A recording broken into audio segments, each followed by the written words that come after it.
Sobat Online, ketemu lagi bareng gua Risma Wow. Nah, pada video kali ini gue bakalan membagikan kisah misteri yang ada di kota Surabaya nih. Buat teman-teman semua yang ada di kota Surabaya dan sekitarnya, pasti udah gak asing lagi sama cerita yang bakal gue bagikan sebentar lagi. Dimana hari ini gue akan membagikan tentang rumah hantu Darmo. Wah, seru banget nih guys. Namun sebelum gue masuk ke ceritanya, please buat kalian untuk subscribe, like, serta komen dan juga share ke media sosial kalian agar channel ini terus terbantu nih guys. Buat yang lagi nonton, tonton video ini sampai habis, jangan di skip karena kalian harus tahu misteri-misteri apa saja yang ada di rumah hantu Darmo. Oke deh, gak usah lama-lama lagi, gue mulai sekarang ya. Please jangan nonton sendirian ya.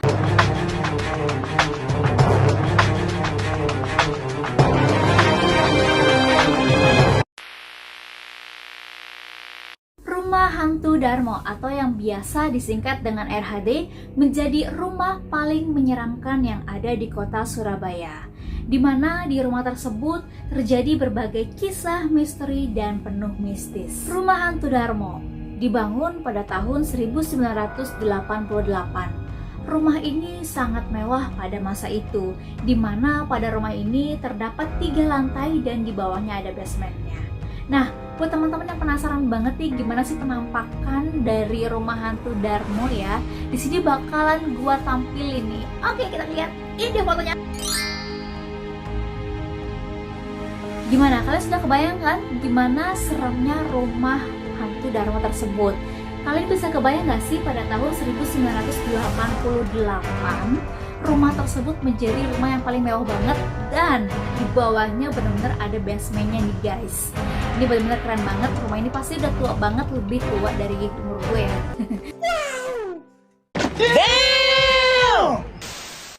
Rumah tersebut dimiliki oleh Bapak William, di mana beliau bekerja di negara Singapura.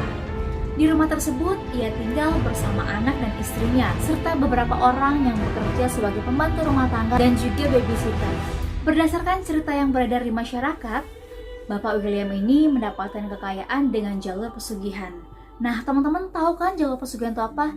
Biasanya orang yang melakukan pesugihan yaitu melakukan perjanjian dengan makhluk halus atau setan. Biasanya nih guys, orang yang melakukan pesugihan tersebut dia harus memberikan tumbal, baik itu nyawa manusia maupun hewan. Begitupun dengan Bapak William, ia harus memberikan tumbal nyawa manusia pada setiap malam Jumat. Singkat cerita, Bapak William ini sudah tidak ingin lagi memberikan tumbal ke makhluk halus tersebut, yang mungkin karena kekayaan sudah dirasa cukup dan capek juga kali ya setiap minggu harus memberikan tumbal. Nah, Bapak William ini mencoba melakukan kecurangan, yaitu dengan cara pergi ke Pulau Bali menggunakan kapal laut miliknya. Ia pergi ke Pulau Dewata Bali bersama anak dan juga istrinya. Namun ia meninggalkan pembantu dan juga babysitter untuk menjaga rumah tersebut. Dalam perjalanan ke Pulau Dewata Bali, Bapak William mengalami kecelakaan. Kapalnya terbakar dan menewaskan seluruh penumpang yang ada di kapal tersebut. Tidak hanya itu saja, kejadian tragis juga menimpa para pembantu dan babysitter yang menjaga rumah tersebut. Mereka mati dibunuh oleh para perampok yang menyatroni rumah Bapak William tersebut. Sejak kejadian itu, rumah tersebut dibiarkan kosong dan terbengkalai. Bahkan sampai saat ini belum tahu siapa ahli waris dari rumah Bapak William tersebut. Sayang banget rumah sebesar itu nggak tahu siapa ahli warisnya.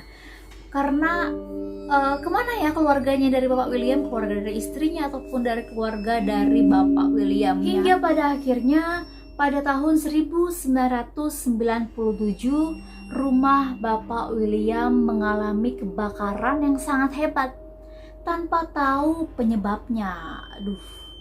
Kira-kira apa ya penyebabnya? Padahal rumah kosong tapi kebakaran. Itu bisa dilihat dari penampakan rumah tersebut, di mana banyak tembok-tembok atau dinding-dinding yang hitam dan atapnya pun sudah bolong. Nah, tadi kan gue udah cerita mengenai asal-usul rumah tersebut, dan sekarang gue bakalan ceritain kejadian-kejadian mistik apa aja yang ada di rumah hantu Darmo tersebut. Pernah ada kejadian aneh di mana salah satu warga nemuin gerobak nasi goreng yang terparkir di rumah Bapak William. Di mana pada saat itu warga tersebut ingin membeli nasi goreng. Namun ia tidak melihat penjual nasi goreng tersebut. Hingga pada keesokan harinya, gerobak tersebut masih terparkir di depan rumah Bapak William. Sampai saat ini, warga pun tidak melihat di mana penjual nasi goreng tersebut. Padahal gerobaknya masih lengkap dengan isi-isinya. Salah satu saksi mata mengatakan bahwa penjual nasi goreng tersebut sempat terlihat masuk ke dalam rumah Bapak William. Namun ia tidak melihat kapan dia keluar dari rumah. Kira-kira kemana Pak penjual nasi goreng tersebut?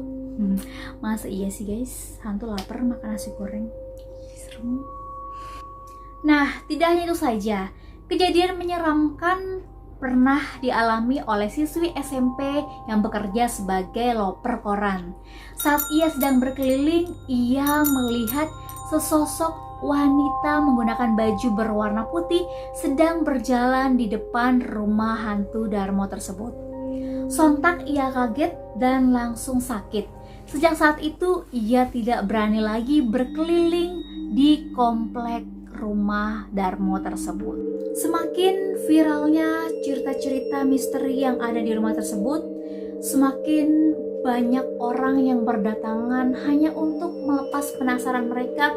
Bahkan sampai ada yang melakukan uji nyali. Tidak sedikit orang yang kesurupan pada saat mereka melakukan uji nyali.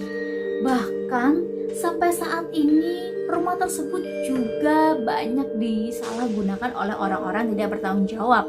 Misalnya aja untuk berbuat mesum, ada yang melakukan pesugihan, bahkan ada yang minta nomor togel di rumah tersebut, guys. Nah, sebenarnya banyak lagi berbagai kisah-kisah misteri yang ada di rumah tersebut. Namun di sini gue nggak bisa jabarin lagi satu persatu. Kalian bisa cari tahu informasinya di Google ataupun di YouTube ataupun di channel lainnya. Nah, buat teman-teman mungkin yang penasaran sama rumah hantu Darmo, kalian bisa langsung datang aja ke Jalan Puncak Permai 2 nomor 26 Sukomanunggal, Surabaya. Nah, itu tadi cerita tentang rumah hantu Darmo yang sangat terkenal banget di Surabaya. Dan terserah buat kalian untuk percaya atau tidak. Namun sebelum gue mengakhiri, please jangan lupa untuk subscribe, like, komen, serta share ke media sosial agar gue bisa terus berbagi cerita-cerita menarik lainnya untuk kalian. Oke, sekian dulu cerita dari gue. Risma Wolf, bye-bye.